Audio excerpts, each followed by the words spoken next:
안녕하세요. 배신의 장미입니다. 구독과 좋아요는 사랑입니다. 부탁드릴게요. 그럼 오늘의 사연 시작하겠습니다. 저는 결혼 전 이미 한 번은 진지하게 고민해 본 적이 있습니다. 사람이란 무엇인가? 가족이란 무엇인가? 그 답은 제 가족을 통해 얻게 되었죠. 20대부터 돈을 벌기 시작한 저는 꼬박 10년 동안 가족의 호구 노릇을 했습니다. 누군가는 그래도 가족인데 라고 말할지 모르지만 저에게 가족은 늘 공평하지 않았습니다.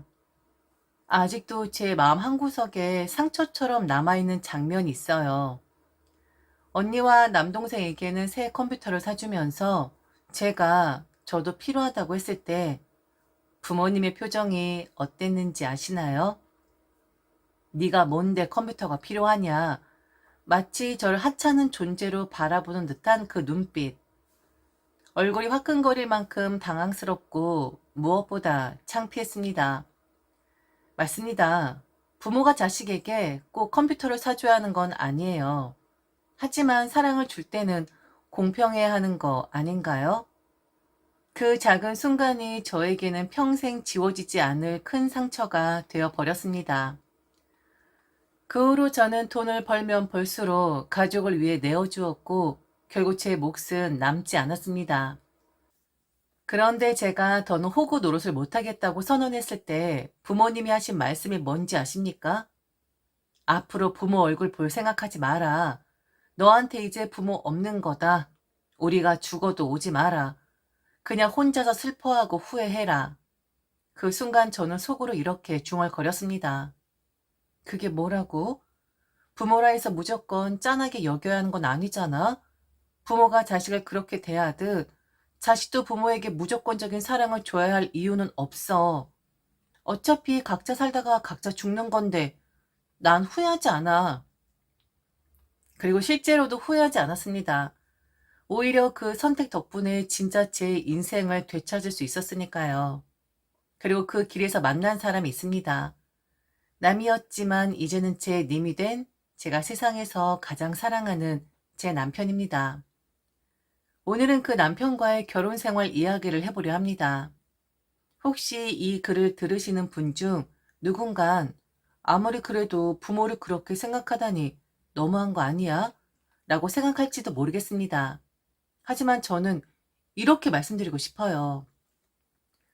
억울하고 속 끓이며 사는 것보다 차라리 안 보고 안 듣고 안 엮이고 사는 게 훨씬 낫다는 걸 저는 직접 살아보며 배웠습니다. 자, 이제부턴 없는 글솜씨지만 제 이야기를 한번 풀어보겠습니다. 고등학교를 졸업하자마자 저는 병원 수납 직원으로 일을 시작했습니다. 매일 환자들과 보호자들 사이에서 치이고 부대끼며 사회생활을 배워가던 그때 지금의 남편을 만나게 되었죠. 남편은 제약회사 영업직 직원이었는데 직업 때문인지 늘 싹싹했고 사람을 대하는 태도가 무척 부드러웠습니다. 무엇보다도 제가 처한 현실, 가족과의 불화 같은 아픈 부분을 누구보다 잘 이해해주는 사람이었어요. 그래서 5년이라는 연애 기간 동안 단 한 번도 흔들림 없이 곁을 지켜주었죠. 결혼할 때쯤 저는 이미 제 원가족과는 모든 연을 끊은 상태였습니다. 그래서 결혼식 준비 과정에서 특별히 걸림돌이 될 만한 일은 없었어요. 때마침 스몰 웨딩이 유행하던 시기라 가까운 지인들만 모셔서 조용히 식을 올렸습니다. 남편 쪽도 친지가 많은 편이 아니라서 오히려 딱 맞는 선택이었죠. 하지만 그렇다고 문제가 전혀 없었던 건 아니었습니다. 바로 저희 시어머니 때문이었죠. 지금도 시어머니를 떠올리면 웃음부터 나옵니다. 왜냐하면 미리 말씀드리자면 그분도 제 원 가족처럼 남편을 호구로 여기며 부려먹던 분이었거든요. 물론 제가 나도 내 가족과 절연했으니 당신도 시어머니와 절연해라 라고 강요한 건 아니었습니다. 살다 보니 자연스럽게 그분과의 거리가 멀어질 수밖에 없었던 겁니다. 시어머니는 참 특이한 분이셨어요. 하루의 절반 이상을 누워 지내면서도 병원에 가면 별다른 큰 이상은 없다고 하더군요. 그래도 본인은 늘 아프다, 못 움직였다 하셨습니다. 사실 그 나이쯤 되면 여기저기 뼈가 쑤시고 아플 수도 있죠. 그런데 문제는 그 모든 증상이 제가 결혼해 며느리가 된 바로 그 순간부터 심해지기 시작했다는 겁니다. 처음엔, 아, 며느리 들였으니 기강을 잡으려는 거구나. 이게 바로 시집살이라는 건가 보다 싶었어요. 그래서 애교로 넘기로 했습니다. 하지만 시간이 지날수록 그 강도는 점점 더 세졌습니다. 그리고 문득 떠올랐습니다. 결혼 전에 남편이 조심스럽게 했던 말. 우리 엄마가 좀 유별난 편이야. 사고도 잘 치고 그걸 묵혀두다가 결국 크게 터뜨리곤 하지. 그때는 잘 몰랐습니다. 그런데 결혼 후 곧바로 깨달았죠. 시어머니의 가장 큰 문제는 몸이 아니라 바로 말이었어요. 뭐랄까요? 과장, 허언, 거짓말? 이 모든 것을 한데 모아놓은 사람. 그런데도 결국 그 뒤처리를 하는 건 언제나 저와 남편의 몫이더라고요. 결혼 준비를 하던 어느 날 저는 시어머니 때문에 정말 황당한 일을 겪었습니다. 저는 병원 수납 직원으로 일을 하고 있잖아요. 그런데 시어머니가 동네방네 떠들고 다니신 거예요. 우리 며느리 의사야. 병원에서 제일 잘 나가는 김미정 의사. 아유, 이게 그냥 집에서 가족끼리 농담처럼 하신 말이면 웃고 넘어갔을 겁니다. 그런데 문제는 그걸 진짜인 것처럼 주변에 소문을 내셨다는 거죠. 그리고 결국 그 거짓말은 저를 아주 곤란한 상황에 몰아넣었습니다. 어느 날 근무 중이었는데 접수 창구 옆에서 동료가 저를 부르더군요. 미정 씨, 밖에서 어떤 분이 계속 찾는데? 의사 선생님 뵈러 오셨다던데? 순간 머리가 멍해졌습니다. 저는 의사가 아닌데 의사라니 누군가 착각을 한 건가 싶었죠. 그런데 곧이어 그 직장 동료가 저를 딱 보더니 코웃음을 치며 큰 소리로 말하는 겁니다. 야, 네가 의사라고 했니? 저기 보이지? 저 아줌마. 지금 너 찾고 있더라? 김미정 의사 선생님 뵈러 왔다고. 순간 제 얼굴은 순식간에 홍당무가 됐습니다. 피해도 소용없을 것 같아 조심스레 앞으로 나갔는데 상대는 제 유니폼을 보더니 바로 비아냥거렸죠. 아니 이게 뭐야? 또 옆에 내가 거짓말했네? 의사 무슨 의사야? 그냥 수납 보는 아가씨잖아. 그 순간 저는 말 그대로 구멍 있으면 들어가고 싶을 정도로 창피했어요. 누구 때문에 이런 상황이 생긴 건지 뻔히 알았죠. 바로 시어머니였습니다. 이게 단순한 해프닝이면 다행이었을 텐데 시어머니의 거짓말은 거기서 끝나지 않았습니다. 알고 보니 예전부터 시어머니는 온갖 황당한 이야기들을 사실처럼 떠벌리고 다니셨던 거예요. 우리 아들? 지금 다니는 제약회사 주식만 몇십억어치 갖고 있어. 회장님이 우리 아들 너무 아껴서 후계자 삼으려고 한다니까.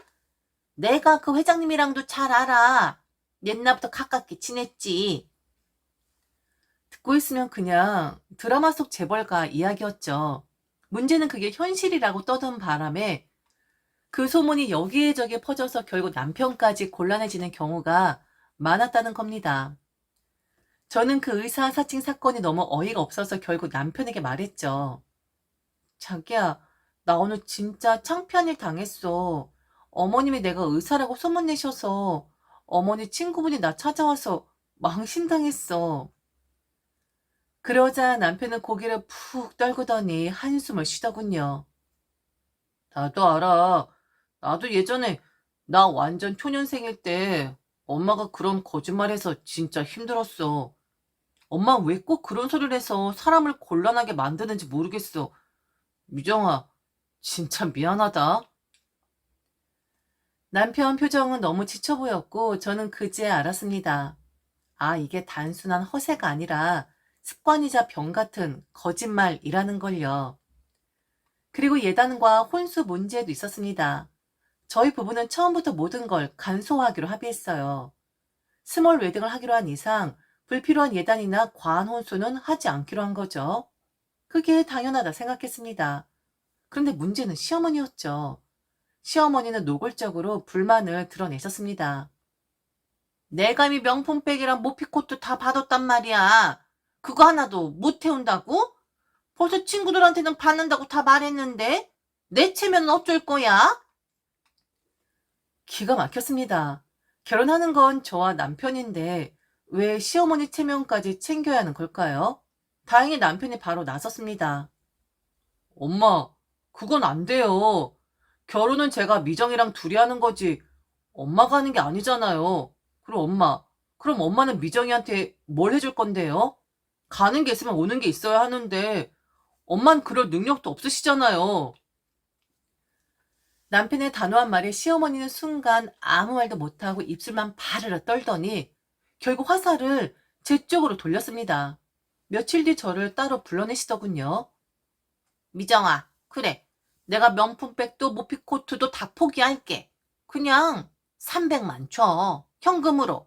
그럼 퉁칠게. 그 말을 듣는 순간 제 머릿속을 스쳤던 건 제 친정 가족들이었습니다. 늘 저를 호구처럼 부려먹던 가족들. 그들과 절연까지 하면서 깨달았던 게 있었죠. 다시는 누군가의 호구가 되지 않겠다. 그래서 저는 단호하게 말했습니다. 어머니, 그렇게는 못하겠어요. 어머니가 자꾸 이러시면 저랑 성현 씨는 싸울 수밖에 없어요. 그리고 저를 따로 불러내서 며느리니까 아들 몰래 해줘라. 며느리니까 시어머니 말 들어야 한다. 이런 방식은 저한테 통하지 않습니다. 시어머니 얼굴이 굳어졌지만 저는 멈추지 않았습니다. 어머니가 저희한테 사랑을 베푸시면 저희도 당연히 어머니를 존경하고 사랑할 거예요. 그런데 억지를 부리고 때를 쓰시면 저희는 단호히 거절할 수밖에 없습니다.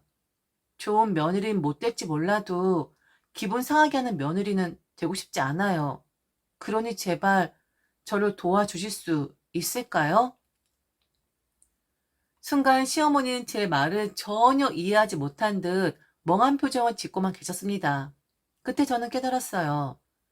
앞으로의 결혼 생활, 이 시어머니가 분명 큰 걸림돌이 될 수 있겠구나 하고요. 그러다가 결국 시어머니가 큰 일을 저지르고 맙니다. 하지만 그 전에 이건 솔직히 저희도 잘못이 조금 있었습니다. 단호하게 거절했었어야 했는데 그러지를 못했으니까요.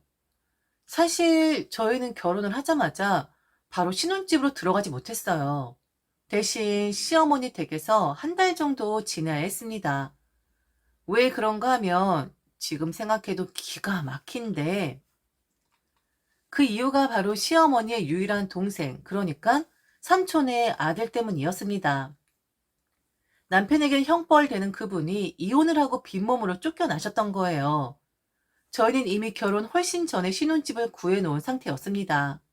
급할 거 없으니까 천천히 가전제품 드리고 가구 채워 넣자 하고 느긋하게 준비 중이었죠.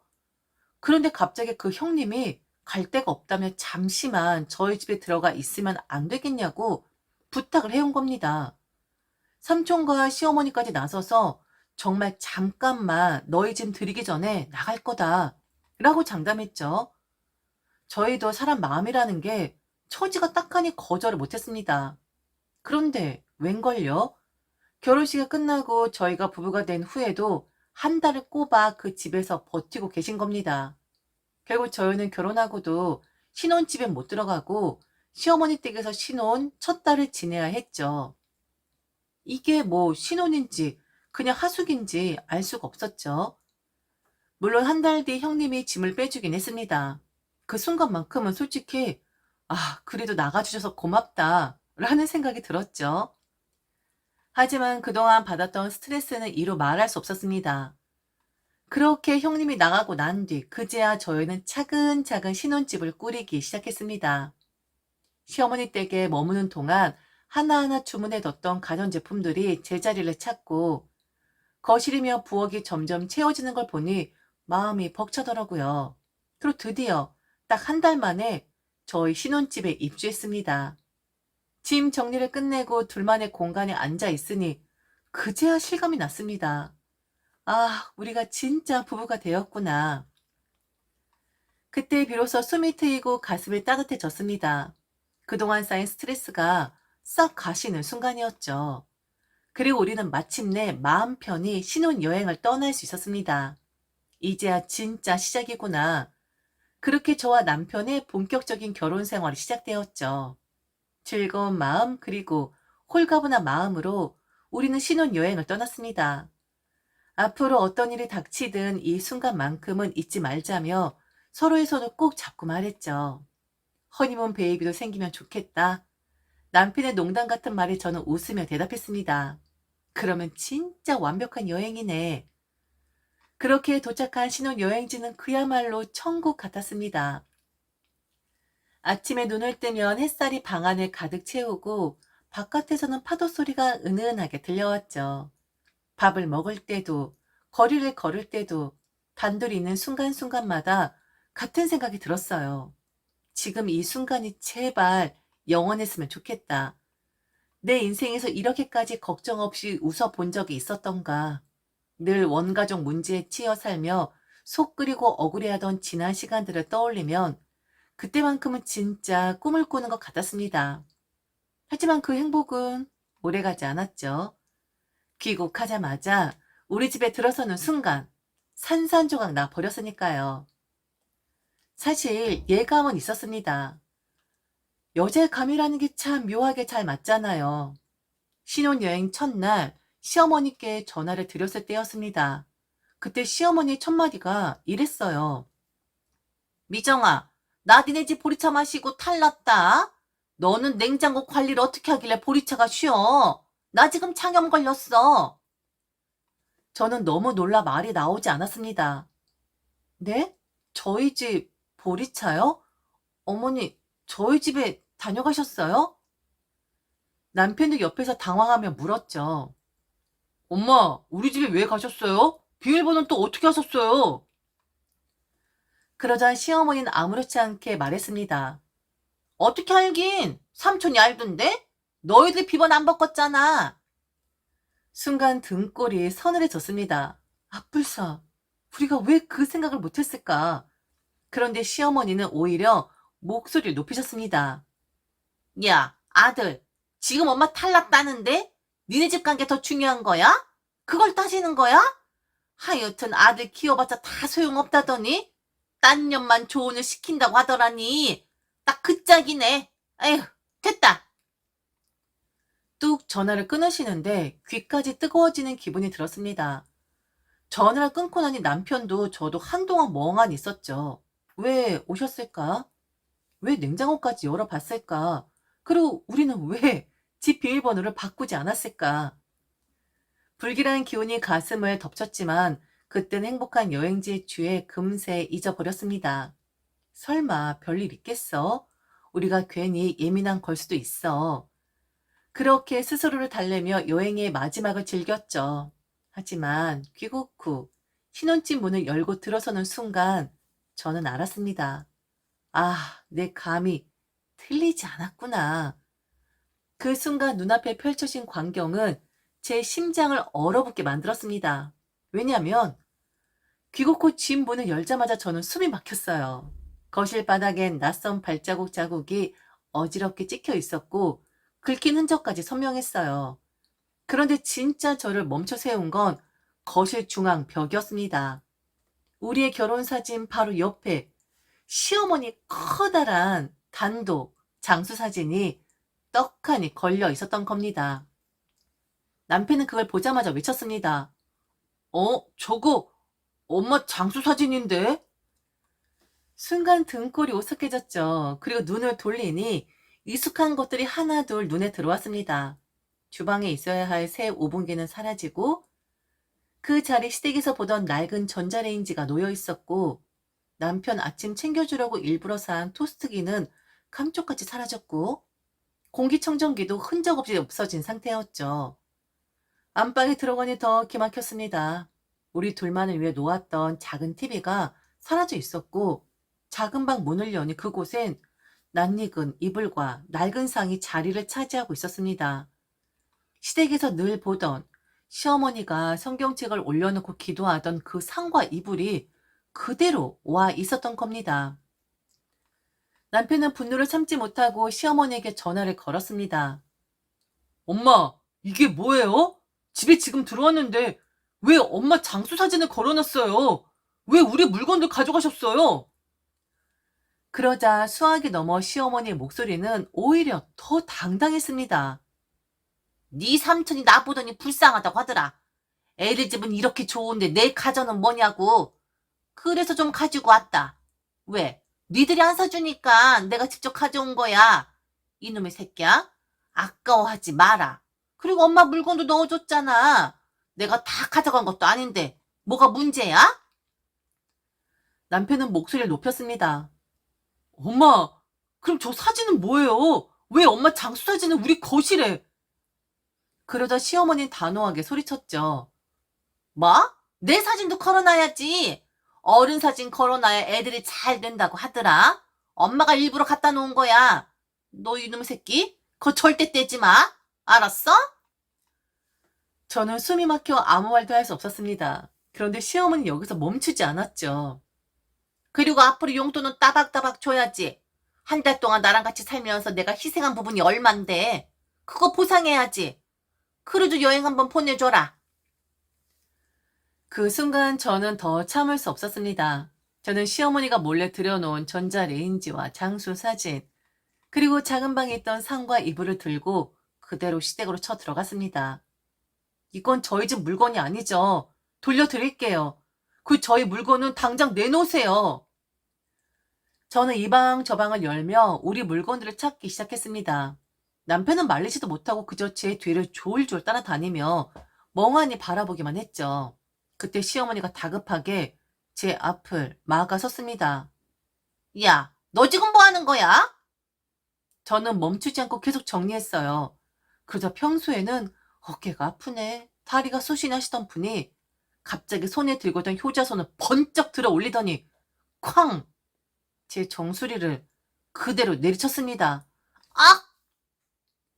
순간 눈앞이 캄캄해지고 따끔한 고통과 함께 얼굴 앞으로 뜨거운 액체가 흘러내렸습니다. 손으로 만져보니 그건 바로 피였습니다. 시어머니는 자기 며느리의 정수리를 그 효자손 끝으로 찍어버린 겁니다. 엄마, 뭐 하는 거예요? 엄마 지금 미쳤어요? 어? 어라? 살짝 친 건데 피 나네? 엄마 진짜 뭐 하는 거예요? 아니, 아들 왜 소리를 쳐? 그냥 닦으면 되잖아. 내가 일부러 그런 것도 아닌데 왜 난리야? 그냥 피 조금만 난 건데. 뭐라고요? 지금 뭐라고요? 아니, 어떤 시어머니가 며느리를 때려요. 그리고 이렇게 피가 나는데. 자기야, 괜찮아? 자기야, 얼른 병원 가자. 뭐 그런 거 가지고 병원을 가? 멀쩡한데. 아들, 너 진짜 엄마한테 왜 이래? 어? 지금 전현하는지 못 봤어? 엄마한테 인사도 안 하고 막 이방저방 뒤지는 거 못 봤어? 아, 엄마, 엄마 제발 좀요. 봤어요. 봤다고요. 엄마가 우리 집서 도둑질해 간 거 이 사람이 찾는 거 봤다고요. 뭐 도둑질? 아들, 엄마는 받은 게 없으니까 그러니까 가져온 거야. 엄마 하나도 안 해줬잖아. 왜 엄마가 받아야 하는데요? 내가 그동안 엄마한테 해준 게 얼만데. 그런데도 욕심이 나요? 받아야겠어요? 뭐, 야, 이놈아. 어디서 엄마한테 눈을 부릅뜨고 대드는 거야? 엄마가 널 그렇게 키웠어? 도대체 어떻게 키웠는지 나도 모르겠네요. 나도 이제는 엄마를 이해 못하겠어요. 그리고 그 사진, 그건 도대체 뭡니까? 네? 정말 왜 이러세요? 너 진짜? 야, 알았다. 이제 우리 보지 말자. 어? 엄마 아들 하지 마. 니들 나중에 후회할 거야. 어? 엄마 죽고 나서 엄마 영정 사진 앞에서 후회 눈물 흘리겠지. 이렇게 네 마누라 편만 든 거에 대해서. 아니요, 엄마. 나 후회 안 해요. 그게 뭐 대수라고요? 엄마, 나 안 그래요. 나 후회하지 않아요. 엄마가 보지 말자 하면 내가 겁낼 거라 생각하는 거예요? 미안한데 엄마, 나 너무 시원한데? 너무 후련한데? 보지 맙시다. 내 아내 때려서 피나게끔 하는 엄마, 나 필요 없습니다. 그리고 어차피 영정사진 우리 집에 갖다 놓았으니, 네, 엄마 돌아가시면 그 사진 보고 기리도록 할게요. 그러니까 네, 보지 말자고요. 뭐, 대수입니까? 저와 남편은 결혼한 지 어느덧 10년째입니다. 네, 그동안 단 한 번도 시어머니를 보지 않았습니다. 명절에도, 가족 행사에도, 심지어 주변에서 뭐라 해도 저희는 우리 길만 걸었습니다. 사람들은 종종 저에게 묻습니다. 후회하지 않아? 그래도 시어머니인데 가끔은 죄송하지 않아? 저는 솔직하게 말합니다. 아니요. 후회도 없고 죄송하지도 않습니다. 만약 그 억지와 욕심 속에서 인연을 억지로 이어갔다면 저는 지금처럼 남편과 평온하고 행복하게 살지 못했을 겁니다. 제가 얻은 평화는 그 인연을 끊어낸 대가였던 거죠. 물론 이런 말도 듣습니다. 너야 후련하겠지만 네 남편은 다르지 않겠니? 그래도 아들이잖아. 속으로는 힘들어할 수도 있지 않겠니? 하지만 남편은 언제나 똑같이 대답합니다. 내가 엄마의 아들로 산 게 30년이 넘었어. 이제 남은 50년은 내가 선택한 여자의 남편으로 살 거야. 만약 엄마한테 계속 휘둘릴 거였다면 결혼도 안 했겠지. 저는 그 말을 들을 때마다 마음이 벅차 올랐습니다. 저 혼자만 후련한 게 아니라 남편도 같은 선택을 후회하지 않는다는 걸 확인했으니까요. 어쩌면 저희는 세상 눈으로 보면 폐륜일지도 모릅니다. 하지만 그 폐륜이라는 딱지를 받아들여서라도 저희는 살고 싶었습니다. 억지와 강요, 폭력과 욕심 속에서가 아니라 서로를 존중하고 사랑하며 진짜 부부로 살고 싶었습니다. 이 글을 쓰는 건 누군가에게 이해받고 싶어서가 아닙니다. 다만 세상엔 별별 사람들도 있고 저희 같은 부부도 있다는 걸 알려드리고 싶었을 뿐이에요. 가끔은 이런 선택이 누군가에게는 힘이 되고 또 다른 누군가에게는 용기가 될 수도 있겠죠. 저희 부부는 여전히 잘 살고 있습니다. 그리고 앞으로도 서로의 곁에서 흔들리지 않고 그렇게 살아갈 겁니다. 그게 바로 저와 남편이 선택한 인생이거든요. 지금까지 들어줘서 진심으로 감사합니다. 이상 배신의 장미였습니다.